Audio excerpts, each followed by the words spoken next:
I'm Amy Jo Martin. Welcome to the Why Not Now show.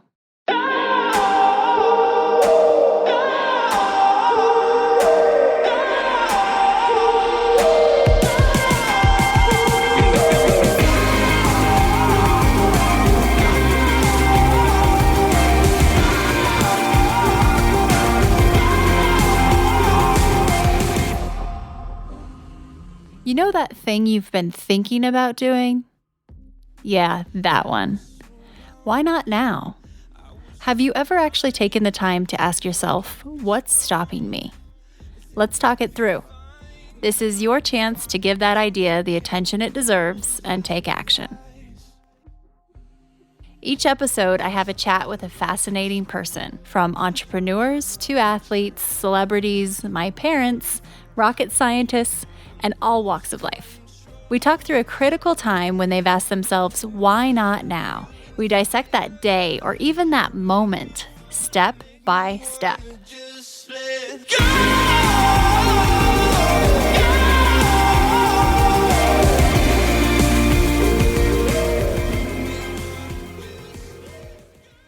Hi, everyone. Welcome back.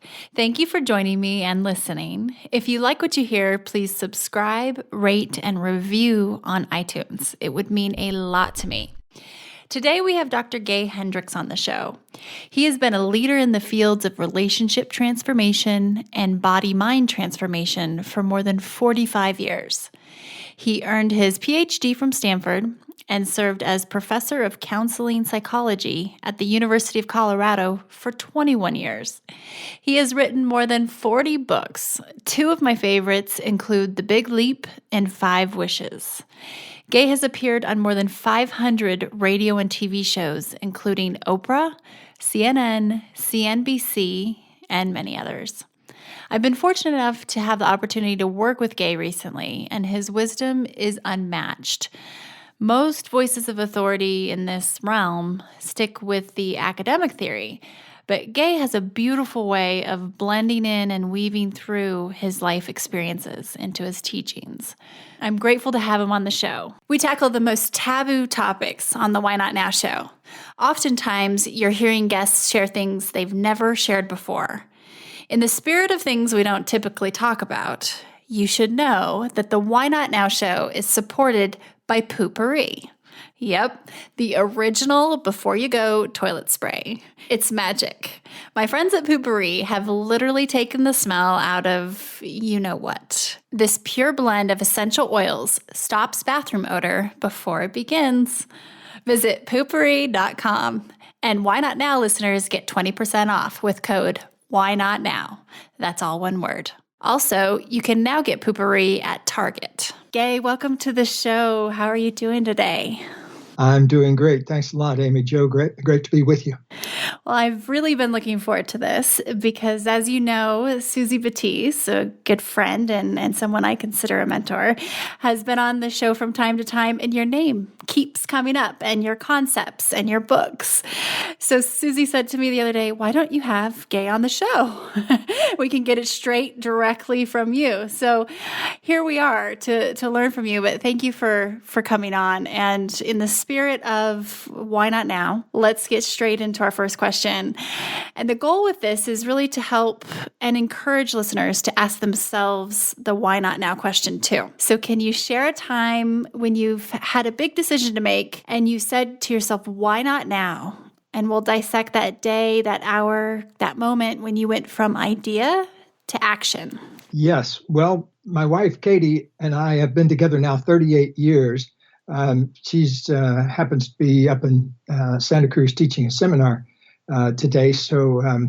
But we've written a number of books together on relationship. And one of the more popular ones is called Conscious Loving. Another one is our more recent one called Conscious Loving Ever After, which is for people over 40 years of age who are in relationships. So I'll take you back to a time in my pre-Katie days when I was just beginning to figure out what was going on in my life in regard to relationships.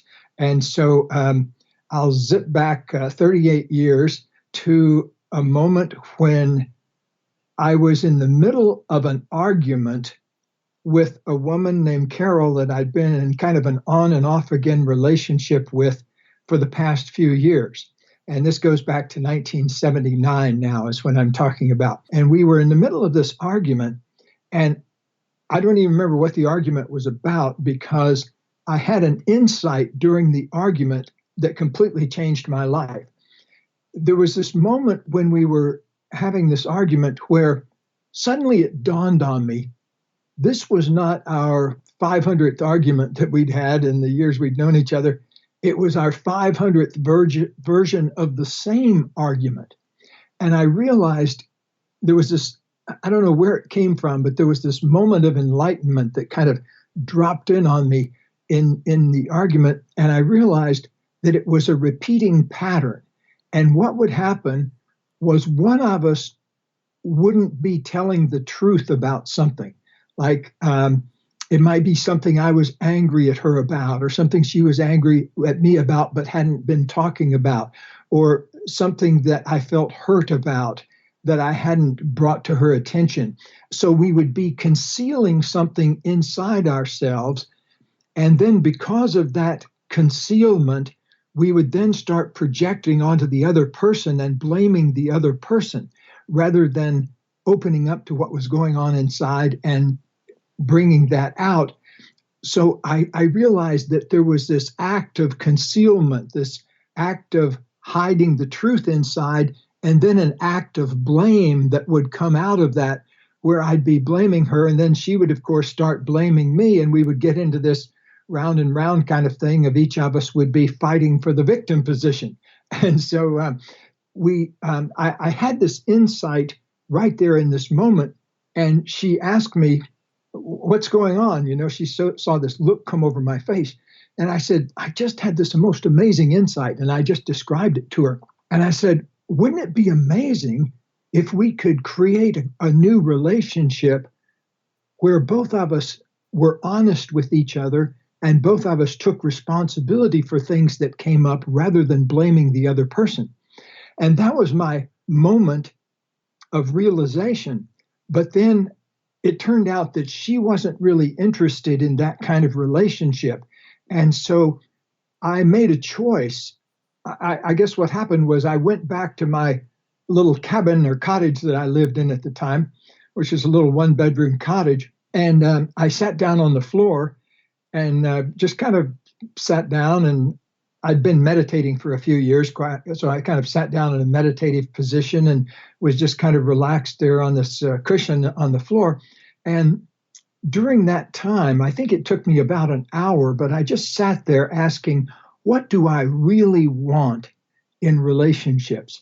And I was in my early 30s at the time, and I'd had a number of relationships in my teens and 20s, and you know, they would all go for a while, and 6 months later or a couple of years later, they would kind of fall apart. And I compared it to setting sail on the Titanic. You know, there was always great fanfare in the relationship, and then we would hit an iceberg somewhere down the line, and I didn't realize that I was hitting the same iceberg over and over again and thinking it was a different iceberg each time. But no matter what the relationship was I was in, they would all have this certain kind of dynamic to them, was that we would be criticizing each other and hiding the truth from each other. And so I didn't realize at the time that that's the way a lot of relationships work. It wasn't just purely something that happened in my relationships, but I really hadn't. I was a psychologist at the time, but I mostly worked with individuals on self-esteem kind of issues and peak potential kinds of issues. And I never worked with couples in a relationship situation.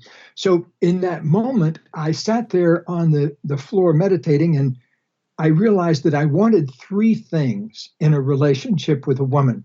One was I wanted a relationship where both of us were absolutely honest, where we both could share anything with each other, that we could freely tell the truth to each other, and that we wouldn't punish each other for being honest, whatever it was. The second thing I wanted was a relationship where we didn't do the whole blame game all the time.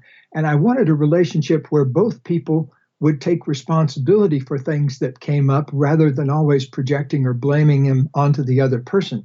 So that was number two. Number three, I realized that I wanted a relationship where both of us were committed to our creative processes. And at the time, and still now, I write for a couple of hours every day. And it's been a lifelong pattern of mine way back into the 1960s to take a couple of hours each day, usually at the beginning of the day, and work on whatever writing project I'm working on. And so I still do that. It's one of my sacred times of the day.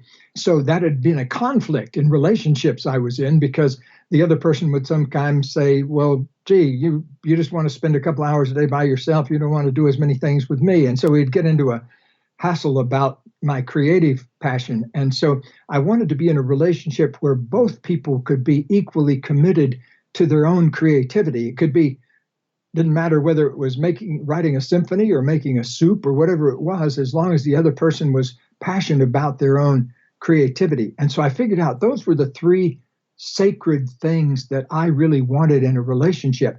And so I made what I would now call a manifestation request of the universe. I kind of said out loud and had this idea, I want a relationship where all three of those things are present.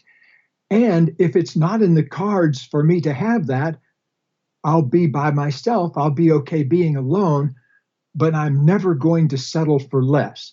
And so I think that's my version of what you're talking about. Why not now? Is that suddenly I developed this heartfelt inner commitment that this was the kind of relationship I wanted to be in, and I wouldn't settle for anything else. And then the magic happened because a month later, I met my now mate of 38 years, Kathleen, also known as Katie.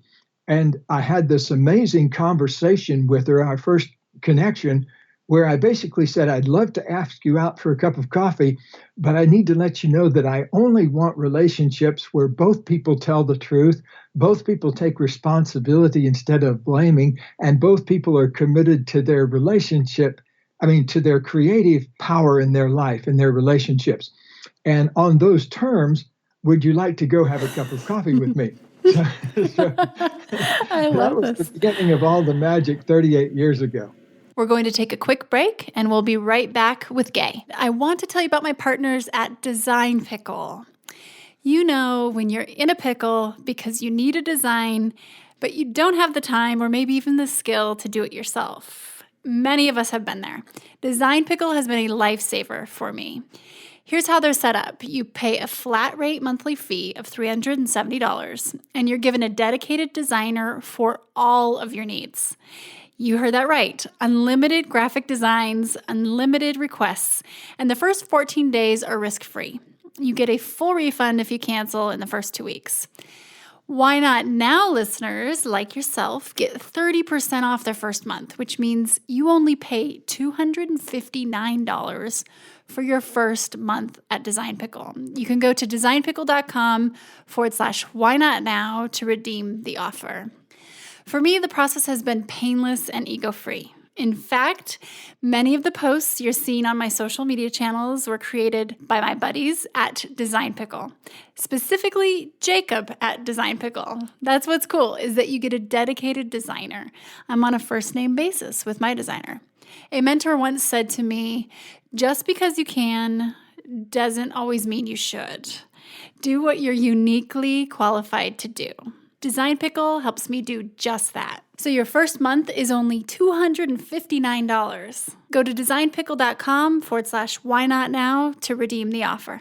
So, just listening to the genesis of this and the spark of it really sounds like you caught yourself witnessing this pattern that you were making and this, wait, I've been here before, I've heard this before, something triggered in you to then go on and identify and then figure out eventually, what it was that you wanted.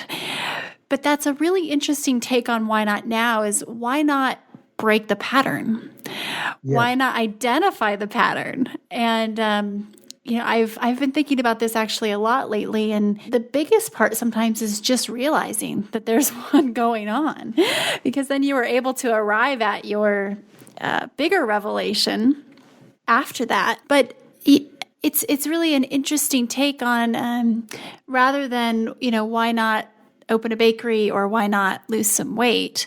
Why not identify the pattern first? That's just, I love taking a step back and really getting to the root of it. And you've worked with thousands of people, Gay, and you've witnessed countless critical moments like this when people go from dreaming to doing or idea to action. With all of your experience, are there any key takeaways about these situations that you can shed light on, or the psychology involved during this bridge between idea and action? Yes, we use an acronym around here, FACT, which stands for facing, accepting, choosing, and taking action. And it's a way to remind ourselves what the actual key steps are in any kind of transformational process. Because you touched on this a moment ago yourself when you said that first you have to identify the pattern or kind of claim it, or what we call facing it. It's like that moment, like a good friend of mine, Jim, has benefited a lot from work in Alcoholics Anonymous over the years. He has about 19 or 20 years of sobriety. And he was telling me the other day that there's this magic moment when a person stands up in front of the room for the first time and says, "Hi, my name is John and I'm an alcoholic," or "My name is Mary and I'm a drug addict," or "My name is Jerry and I'm a gambling addict," whatever it is that they're opening up to. It's that moment of facing it as it is, rather than trying to distort it or stonewall it or justify it or any of those kinds of things. And he was telling me that, like the day before he did that, the day before he stood up and owned that he was an alcoholic, if you'd asked him, "Are you an alcoholic?" he would say, "No, I can handle it okay. It's just that occasionally I have 3-week blackouts." And so it was in an extreme level at his life, but he had never really faced it. And so there was this magic involved of just facing something as it is. And I think that's a key first step. But the second step also grows out of that. We call that the A step, or accepting. So facing and then accepting, because you need to, whatever it is, accept whatever is at the root of it. You know, like in Alcoholics Anonymous, they have a saying that you don't get to know why you're drinking until after you stop drinking, because at the moment you interrupt the habit, then you get a chance to kind of accept inside what it was that was driving the whole destructive pattern in the first place. And so there are things about ourselves that if we don't accept them, they continue to bother us. They continue to send worry thoughts in our mind, and they continue to distort our behavior. But the moment you accept it, then it loses its power to create pain in your life. So the first two steps, facing and accepting, the F and the A. The C step is choosing. At some point, you may have to make a real choice, because you and I and all the people who probably listen to your show are creative type people. We have it at the center of ourselves, often a burning desire to release our creative potential. And I think that's a sacred bond that people have between themselves and the universe. But it also has an effect on people around you. You know, that we all have this creative potential inside, and it's our obligation and our duty and our joy in life to open up and express that creative potential. And if we do that, then we get to have a thriving life. I call it living in your genius, or living in your zone of genius. In my book, The Big Leap, it's a lot about how to thrive in that genius area of yourself. So I think that you need to make choices, though, to favor that in yourself. So every day, for example, we have a choice whether to expand our creativity or to remain stagnant to it, to keep letting it lie in potential inside ourselves. And there's a real danger about allowing your creative potential to lie unexpressed in yourself. As a matter of fact, one of my favorite quotations is from the Gospel of Thomas, which was one of the apocryphal books of the Bible that didn't make it into the official Bible back in the early days of our millennia. The original quote said, "If you bring forth what is within you will save you. But if you do not bring forth what is within you will destroy you." And it was a very profound, when I realized what the meaning of that was, it moved me very deeply because I had seen exactly the same thing in coaching people over the years. And it didn't matter whether it was a 65-year-old widow who was trying to cope with the loss of a spouse of 50 years, or it was a CEO with a business that employed 15,000 people. It was a lot about whether that choice and commitment had been made in life to bring forth your true creative potential. So that's FAC, facing, accepting, and choosing. But the step that really makes the biggest difference in the final analysis is whether you take the final step of making that choice and taking action based on it. So we always encourage our students to write down FACT on their refrigerator and on their, put a little card that reminds you on your dashboard, because whatever problem is surfacing in your life, you can always solve it with that 4-step move: to face it, to accept what's underneath it, to make a new choice, and to take action. And there have been so many times in my life when I couldn't figure out what action I was supposed to take. And then that gave me a cue, because if there's any action you can't figure out what to take, look for what the choice is underneath it that you need to make. And if you can't make a choice, look for what you haven't accepted underneath that. And if you can't accept it, find out what you haven't faced yet.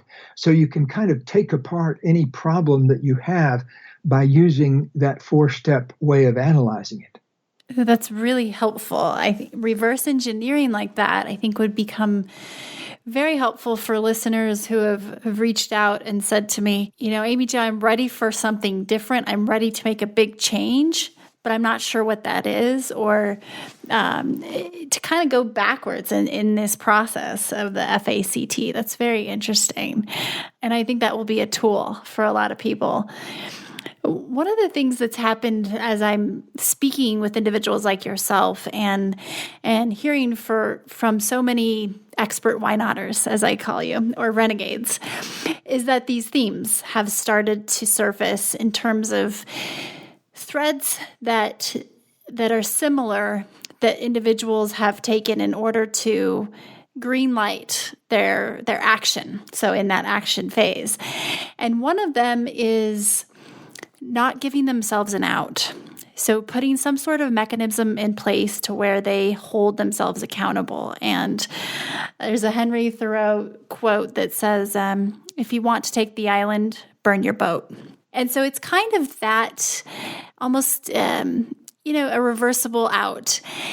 Is that a pure psychology move in terms of making sure that action step is checked off? I mean, kind of pushing yourself over the starting line. Do you see that often, or is that just kind of a trick we can do to get ourselves to take the first step? It kind of depends on the intention underneath it. But you know what it reminds me of?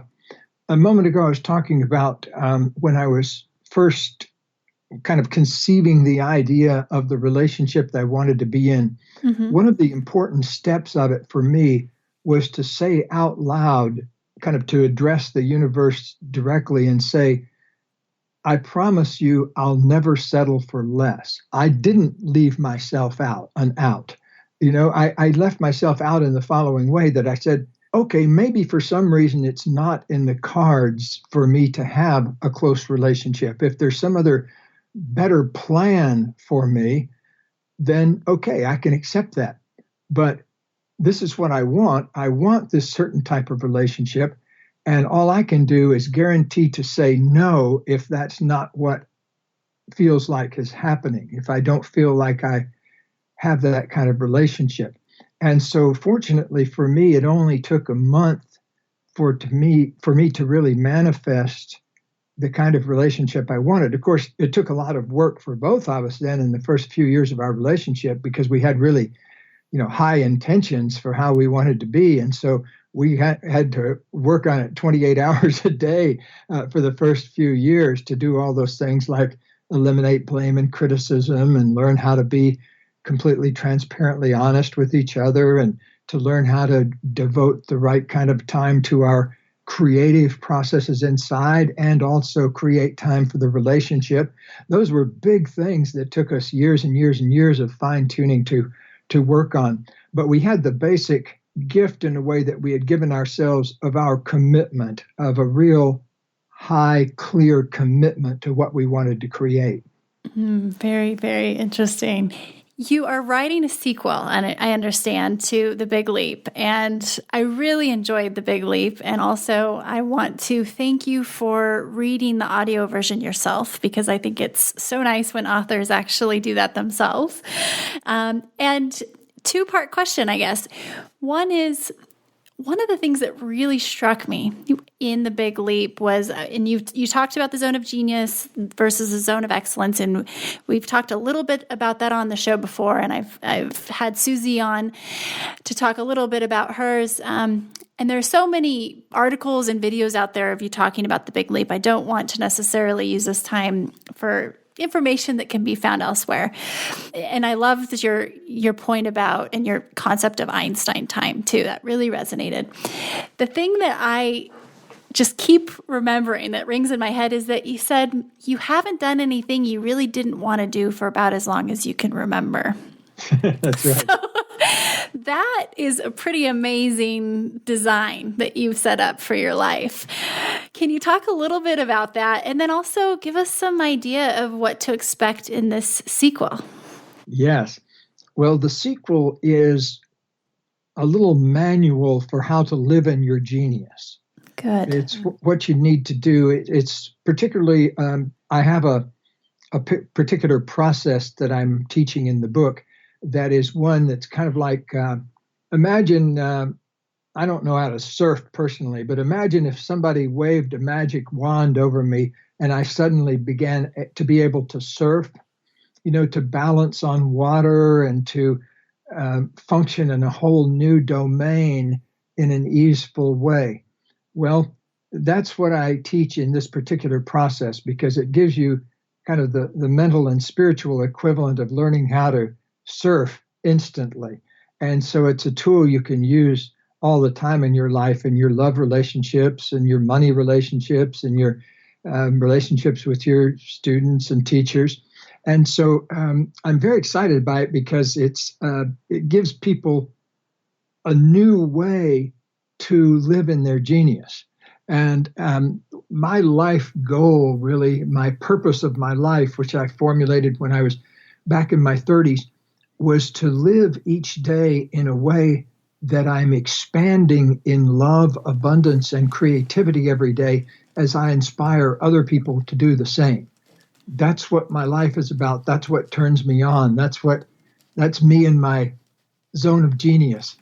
And I've kind of quit using the term zone of genius. I just call it living in your genius now because the more I coach people on living in their genius, they realize it's something that it doesn't feel like a zone anymore. It feels like all of them. And so what we're trying to do is turn on this little spark of genius in ourselves and get it so that we're feeling the flow and the richness of it all the time.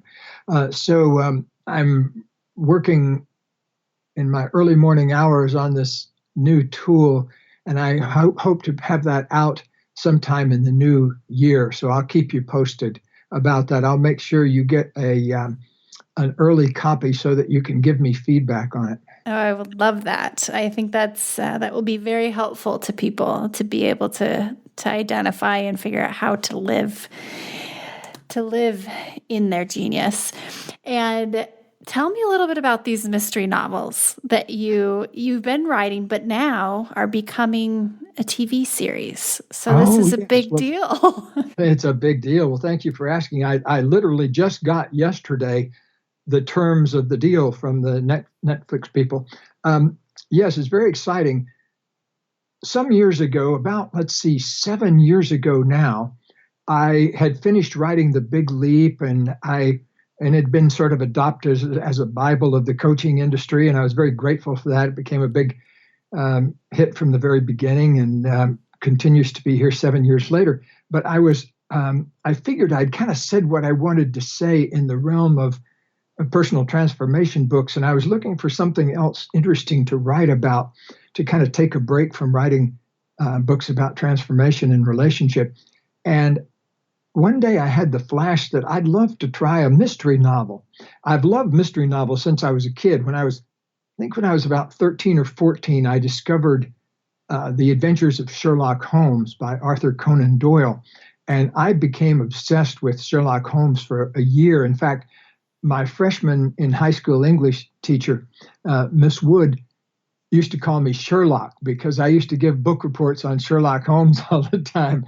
And after a while, she made me start reading other books. And so I wouldn't just use Sherlock Holmes. But to me, he seemed like the most fascinating character. And also the mysteries were intriguing to me, too, how they, the plots of them. So 7 years ago, I decided to reinvent myself as a writer by learning how to write a mystery novel. And so I wrote my first one as a almost as an experiment.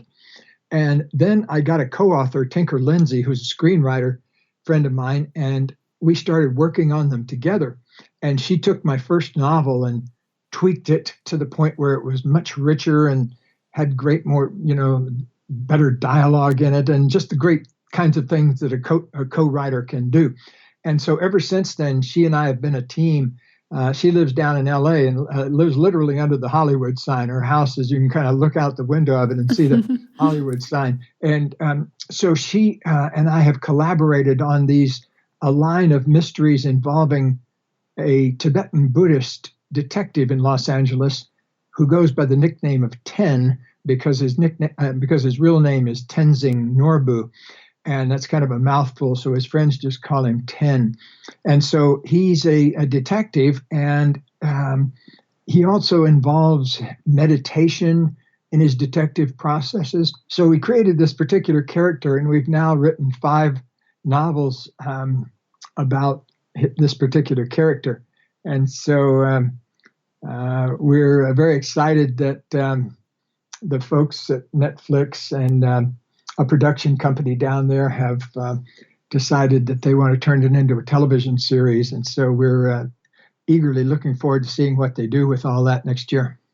I love this. I love it. And it also is such a great demonstration that living in your genius it really transcends a swim lane of career or work. It's, I think it might be easy to get caught up and think, oh, okay, Dr. Gay Hendricks is a coach and he's a psychologist and he does X, Y, Z. And no, you're expanding and creating abundance in a variety of different ways. And that's so cool. It's so cool. I'm excited about this, and we'll have to keep talking so I can let the listeners know when it will be time to finally watch and absorb these mystery novels in the form of a TV series. So congrats on that.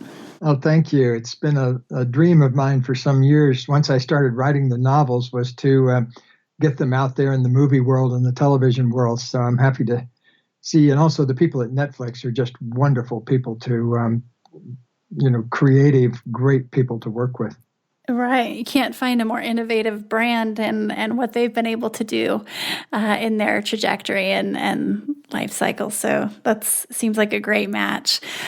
Well, Gay, thank you so much for joining me on the show, and hope to bring you back on sometime. And we'll definitely keep checking in on the sequel for The Big Leap and all your other projects. And I just want to thank you so much for not only your time today, but everything that you've been able to share. It's really impacted my life.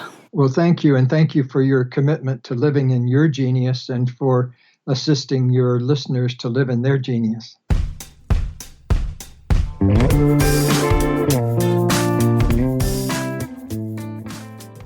Hey everyone, thanks for listening to the show. Hit me up on social media to let me know what you think. I'm at Amy Jo Martin on Twitter, Facebook, Instagram, and LinkedIn. And I want to hear your Why Not Now moments so I can share them on the show. Just send me a note to whynotnow@amyjomartin.com. For show notes and other offers, you can visit amyjomartin.com/whynotnow. And while you're there, don't forget to sign up for my email newsletter for exclusive content and announcements. A big thanks to Rock Salt Music for all of the tunes by the talented John Coggins. And of course, a hat tip to Richard Brewer for editing and producing the show. I'll see you next time, and until then, why not now?